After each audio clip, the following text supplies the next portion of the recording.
satisfera jamais. Il est celui qui nous rassasie de joie. Et nous ne les écoutons.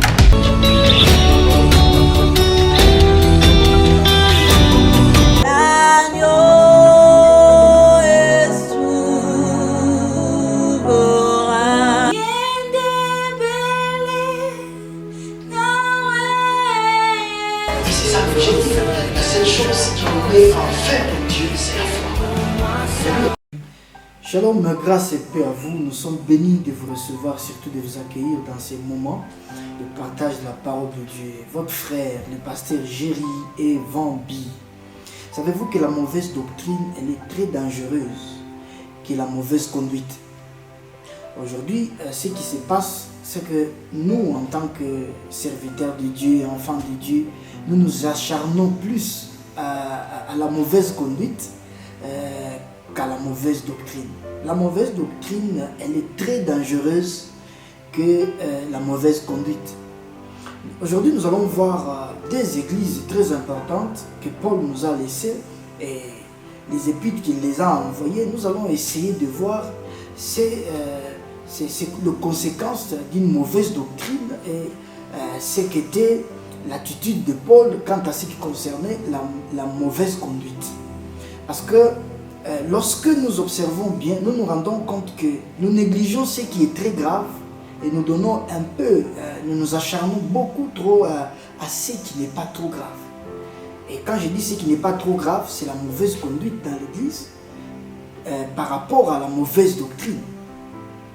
Et nous sommes tout simplement en train de parler de la nouvelle naissance, les bénéfices de la nouvelle naissance par rapport à ces deux choses, à ces deux églises. L'église de Galate et l'église de Corinthe. Lorsque nous regardons l'adresse ou les épîtres dont Paul a adressé à l'église de Galate et à l'église de Corinthe, je vais commencer d'abord par l'église de Corinthe. Avec l'église de Corinthe, c'était une église désordonnée, ce qui est vrai. Une église très désordonnée parce que Corinthe était une ville à l'époque de Paul, c'était une ville cosmopolite. Et qui dit ville cosmopolite, c'est une ville qui était mélangée de plusieurs nations, de plusieurs tribus, de plusieurs races. Les gens venaient de partout pour faire leurs affaires à Corinthe. Je peux même dire aujourd'hui que Corinthe est comme Dubaï. Là, vous trouvez tout le monde. Et chacun y va pour faire ses business. Et Paul s'est retrouvé dans cette ville que je peux appeler Corinthe aujourd'hui comme étant Dubaï. Il s'est retrouvé dans cette ville et il est parti prêcher l'évangile. Et quand il prêche, il n'y avait pas que les Juifs, il y avait les Grecs, il y avait les Romains, il y avait les Éthiopiens, il y avait toutes les races, les Africains, les Américains, toutes les races étaient là pour faire les affaires. Et dans cette église, parce que chacun venait avec sa coutume, chacun venait avec sa manière de voir les choses, et c'est dans cette église qu'il y a eu du désordre. Parce que ce qui était interdit aux Juifs ne l'était pas pour les Éthiopiens.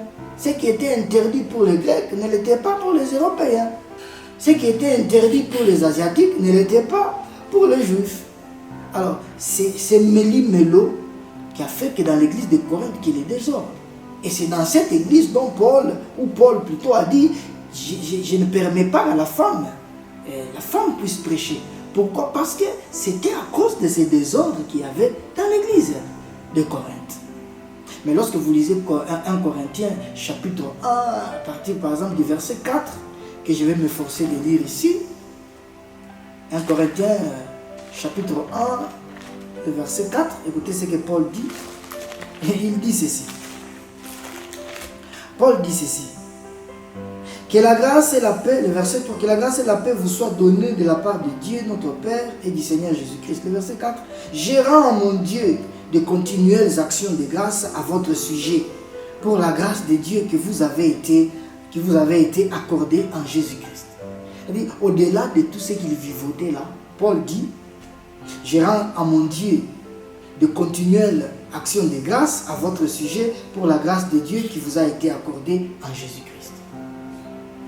Mais c'était dans une église dans laquelle il y avait des gens qui pouvaient aller coucher avec la femme de son père. Des gens qui pouvaient quitter la maison pour aller se rassasier à la table du Seigneur. Des gens il quitte sa maison affamé, il vient à l'église pour manger la Sainte Seine et se rassasier à la table du Seigneur. Et ça, c'était un sacrilège. Quelqu'un qui vient au lieu de discerner le corps du Seigneur pour bénéficier. Comme le Seigneur l'a dit, faites ceci en mémoire de moi toutes les fois que vous prenez cette coupe, vous mangez ce pain, vous vous souvenez de moi. Et ils y allaient pour se rassasier. C'est-à-dire ils ont mis à côté ce qui était sacré de la Sainte Seine et ils ont rassasié leur ventre.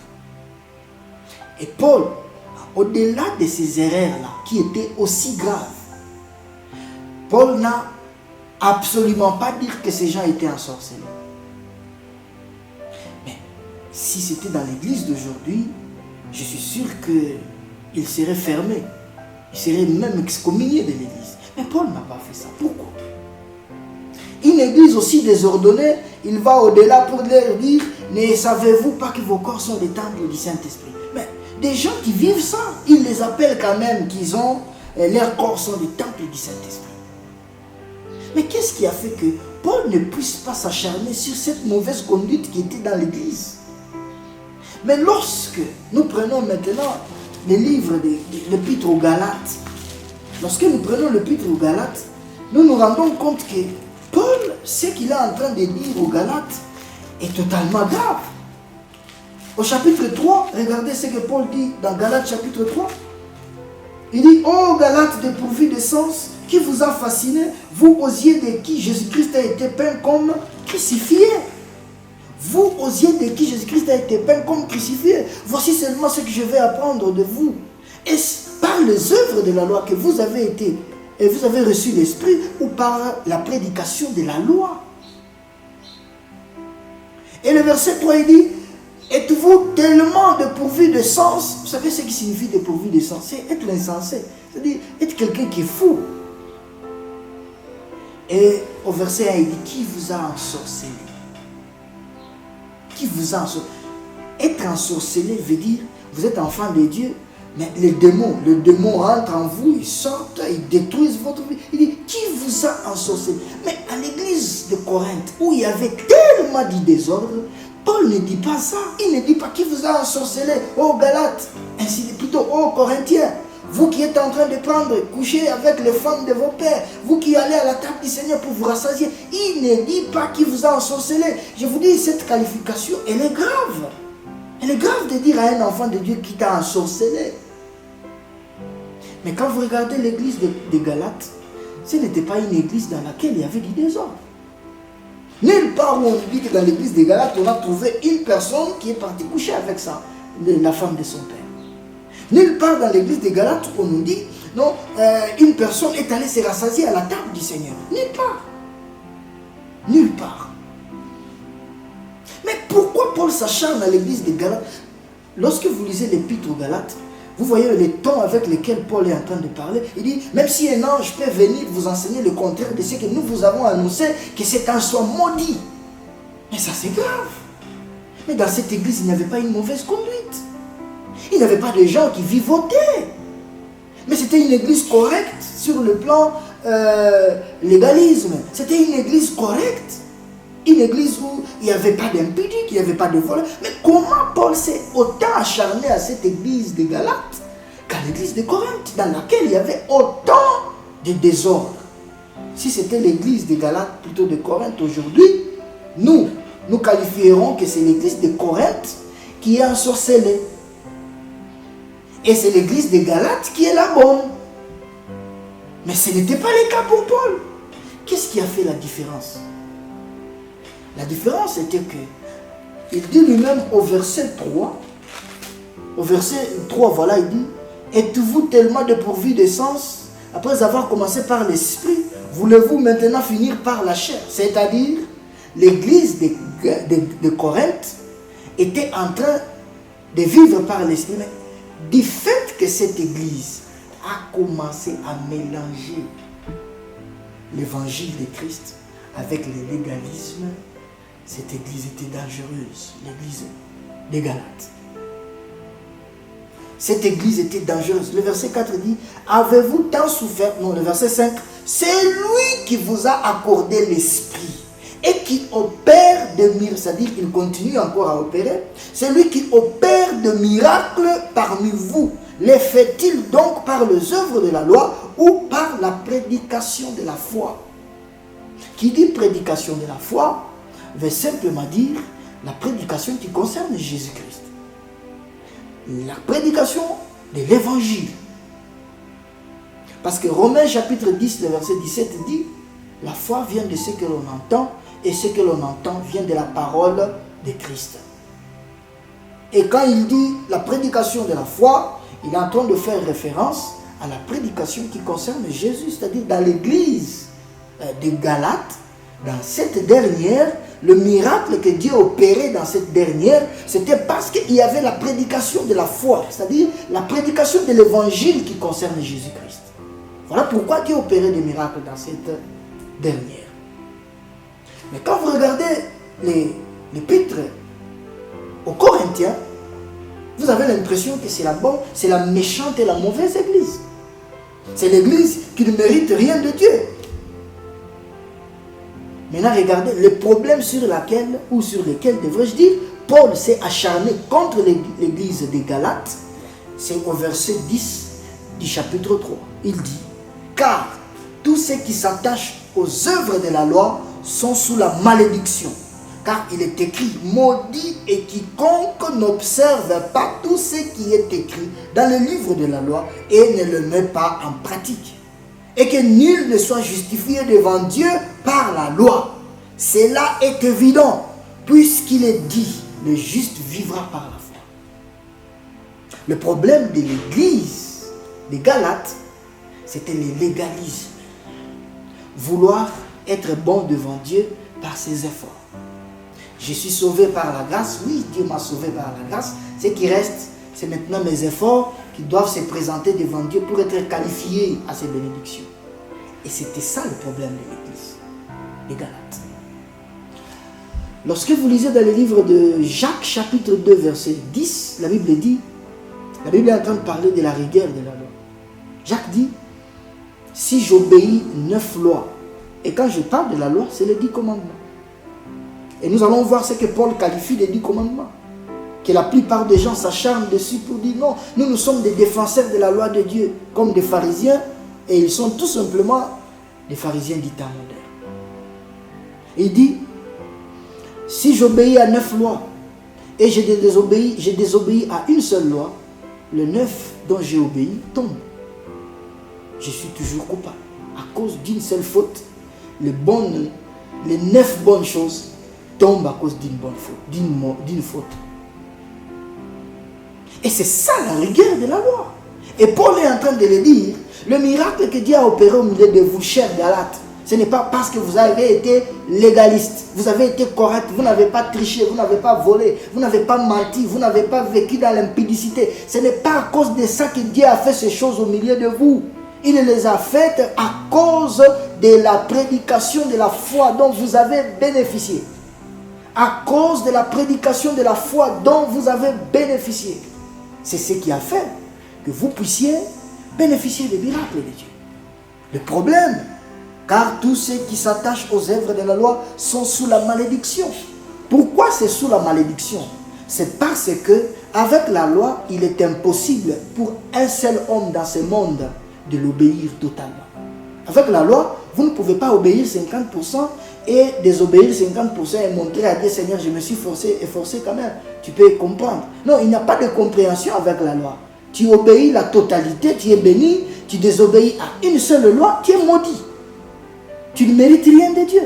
Si la loi était parfaite, dit Hébreux, le chapitre 8, si la loi était parfaite, il ne serait pas raisonnable qu'elle soit remplacée. Si la loi était parfaite, il ne serait pas raisonnable que Dieu envoie Jésus pour nous aider. Si Dieu a envoyé Jésus, c'est que la loi était imparfaite. Elle ne nous a pas sauvés. Je vais vous dire ce que c'est la loi. Ce que fait la loi. Vous voyez par exemple quelqu'un qui a grandi et il commence à devenir chauve. Il n'y a pas de cheveux dans la tête.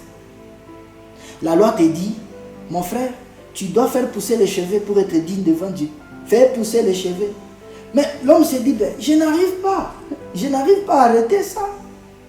C'est plus fort que moi. J'ai tout fait, j'ai mis perruque. Mais quand j'enlève perruque, je me rends compte qu'il n'y a toujours rien.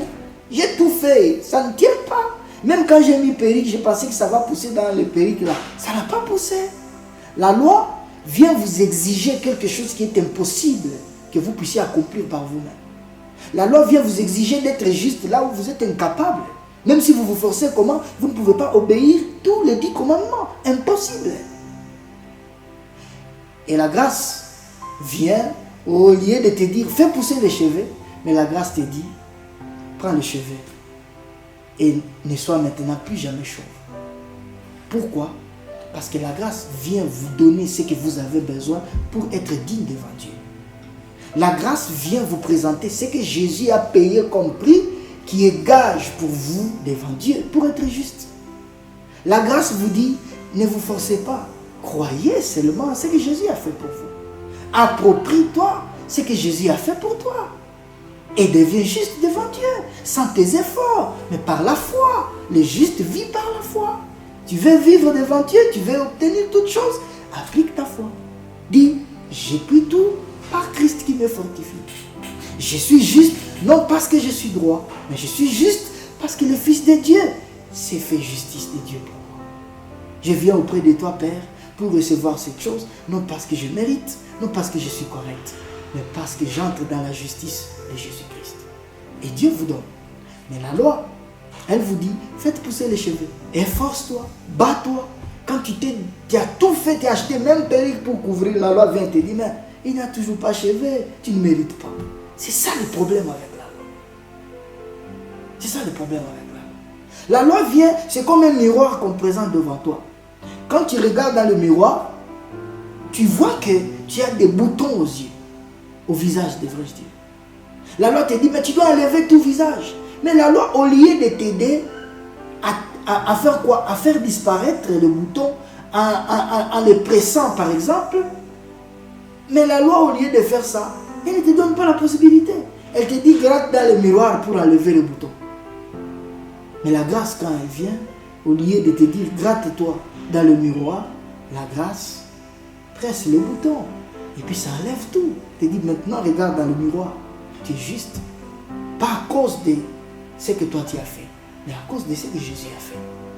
C'est ça le problème qui était dans l'église de Galates par rapport à l'église de Corinthe.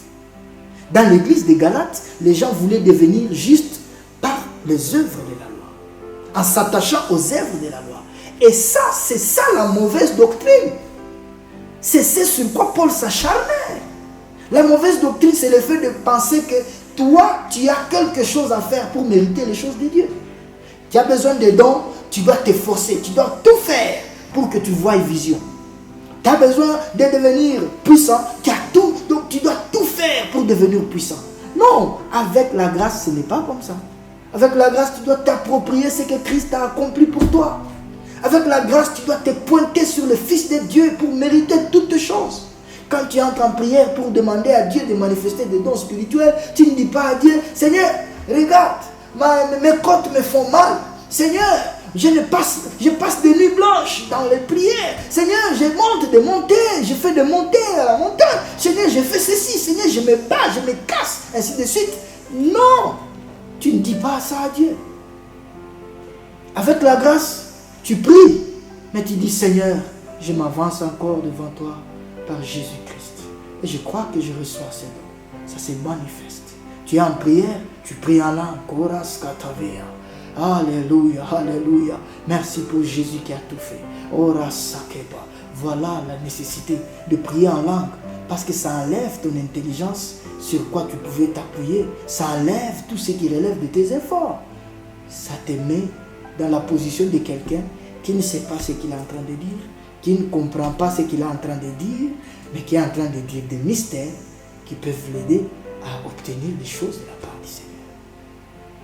L'importance de prier en langue, c'est sous la grâce que c'est très important de prier en langue. C'est tout un grand sujet sur lequel nous reviendrons. Mais revenons à ces deux églises. L'épître de Paul aux Galates et l'épître de Paul aux Romains, et plutôt aux Corinthiens. La mauvaise conduite, elle n'est pas plus dangereuse que la mauvaise doctrine. Une mauvaise conduite peut se corriger avec la parole de Dieu. Mais une mauvaise doctrine, c'est difficile de changer. Très difficile. Quand quelqu'un a déjà cru de la mauvaise manière, et quand vous revenez pour changer cela, il doit y avoir des fractures. La personne va sentir que tous ces efforts que j'ai fournis là, c'est en vain. C'est ce qu'il y avait comme problème entre Jésus et les Juifs. Et les pharisiens, devrais-je dire. Quand les pharisiens sont venus, ils voulaient... Voilà pourquoi à chaque fois que Jésus était avec les pharisiens, il lui disait, Moïse a dit, toi, que dis-tu? Jésus est venu avec une nouvelle doctrine. C'était la doctrine de la justification sans les œuvres de la loi. Alors que Moïse, pour être justifié, il faut les efforts. Lorsque vous lisez dans le livre de Jean chapitre 2, la Bible nous montre l'histoire qui s'est passée à la fête des noces en Canaan. C'était un mariage. Jésus arrive avec ses disciples. La Bible dit que c'est le premier miracle que Jésus a accompli. Il arrive à la fête comme tout juif et il y avait sa mère. La Bible dit, les vins ayant manqué, sa mère dit, faites tout ce qu'il vous dira. Jésus dit, prenez ces vases, remplissez d'eau. Et quand ils ont rempli d'eau ces vases, ils ont amené auprès du coordonnateur du repas. Et la Bible dit, ayant goûté l'eau qui était changée en vin, ils ont dit, ben, tout le monde sert d'abord le bon vin et puis le moins bon après. Mais toi, tu nous as servi le moins bon avant. C'est-à-dire quoi? Jésus, il est arrivé à la fête. Et cette fête, c'était la nation juive. Qui, pour elle, elle était en train de célébrer la loi de Moïse. Elle était dans un mariage avec Moïse. Et quand Jésus vient, il ne vient pas, vous savez, dans une fête, ce qui fait la fête, que ce soit fête, c'est le vin. Quand il n'y a pas de vin, ce n'est pas du tout une fête. Selon la coutume juive, bien sûr. Et quand la Bible dit, ayant goûté l'eau changée en vin, ils ont dit ceci. Tout le monde sert d'abord le moins bon avant, puis le bon vin après. C'est-à-dire ils ont goûté que le vin que Jésus a donné était plus bon que le vin qu'eux ils ont bu avant. Ils ont goûté. Mais qu'est-ce qu'ils ont dit?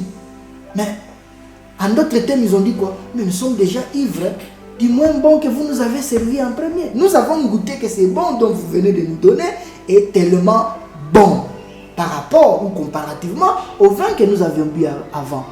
Mais nous sommes ivres déjà. Dis moins bon. Ça veut dire quoi? Tout le monde, Dieu devait d'abord nous envoyer Jésus pour venir avec la bonne nouvelle de l'évangile.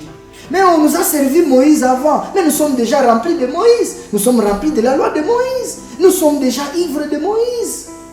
On a goûté que Jésus est bon, mais on ne peut pas croire en lui parce qu'il n'a plus de place. Notre estomac est rempli du moins bon de Moïse. C'était cela le problème qu'avaient Jésus et les pharisiens. Et c'était cela le problème qu'avait Paul à l'église de Galates et Paul à l'église de Corinthe ou des Corinthiens. Je répète encore, quelqu'un peut avoir une mauvaise conduite. Cette mauvaise conduite peut se changer par la parole de Dieu. Quand la parole de Dieu entre, ça transforme. Mais quelqu'un qui a une mauvaise doctrine, elle ne va que repousser tout ce qu'on peut lui donner comme bonne nouvelle. Va dire non, non, ça, moi je ne crois pas à ça parce que je suis ivre de ce qu'on m'a donné comme mauvaise doctrine avant. Voilà pourquoi nous avons des gens qui n'acceptent plus l'évangile de Jésus-Christ. Ils comprennent que non, non, c'est facile, c'est simple, c'est bon. Mais non, non, non, non, non. J'ai déjà parlé aux gens qu'ils doivent fournir d'efforts. Et d'ailleurs, si je dis à ces gens que non, ils n'ont pas besoin de quoi? Ils n'ont pas besoin de bâtir, par exemple, hôtel. Ils n'ont pas besoin de faire ceci ou cela. L'église va vivre comment? L'église ne vit pas avec l'argent de bâtir hôtel.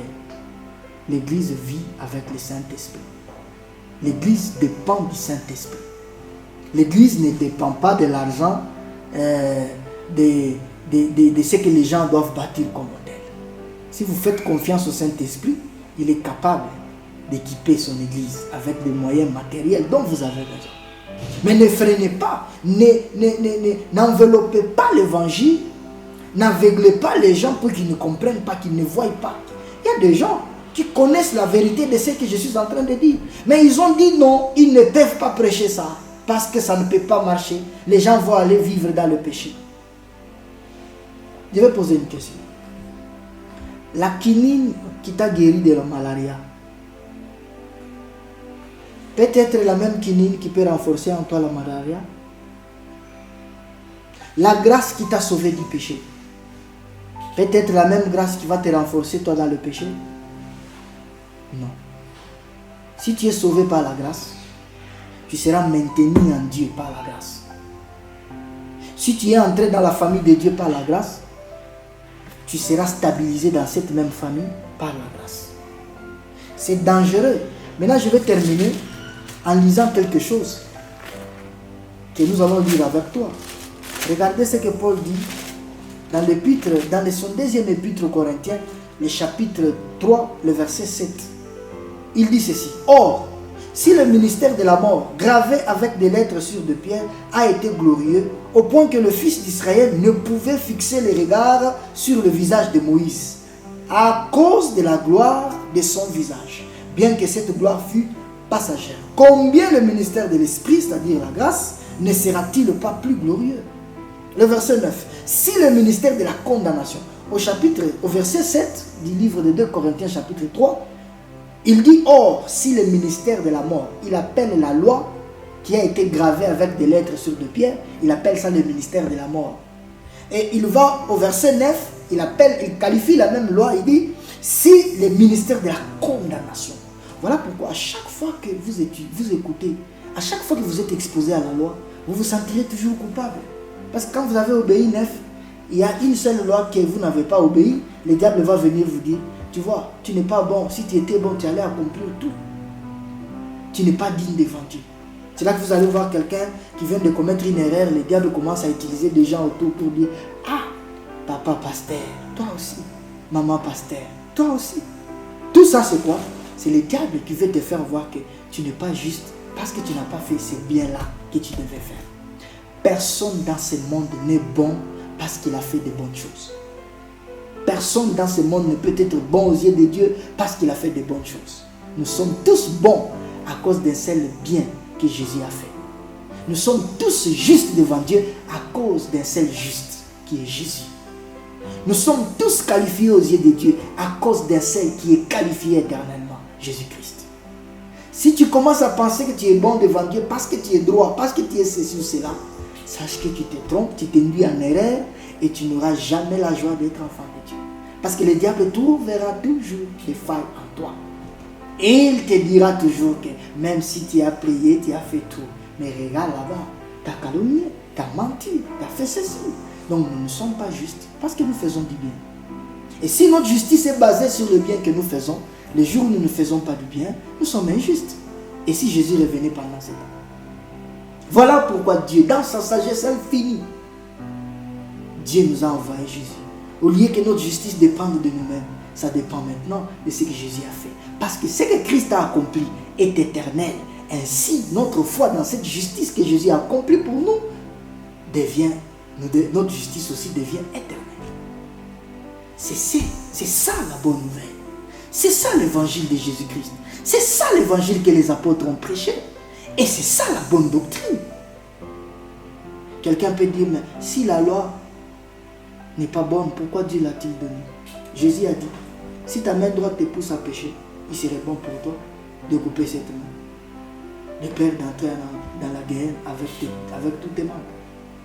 Jésus a dit, si ton œil te pousse à pécher, il serait mieux de crever cet œil, de peur d'entrer dans la guerre avec tous les membres de ton corps. Qu'est-ce que Jésus disait? Jésus a poussé la loi dans la barème dont Dieu l'a fixée. Jésus était en train de pousser pour comprendre que la loi n'a pas été donnée pour justifier quelqu'un.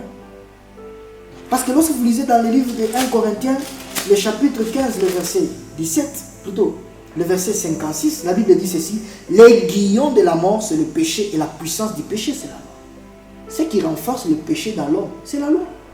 Plus tu te bats accomplir la loi, plus le péché se multiplie en toi. Aïe, c'est ça. Le verset 57 dit, mais grâce soit rendue à Dieu qui nous donne la victoire par notre Seigneur Jésus-Christ. Romains 3, 20 dit ceci. Et ça, c'est très important. Oh, alléluia, alléluia. Romains 3, 20 dit ceci. Écoutez ce que Romains 3, 20 dit. Oh, alléluia. La Bible dit ceci. Car nul ne sera justifié devant lui par les œuvres de la loi, puisque c'est par la loi que vient la connaissance du péché. La connaissance du péché vient de la connaissance de la loi. Et plus tu te donnes à accomplir les 10 commandements, plus le péché, plus tu connais que tu es pécheur.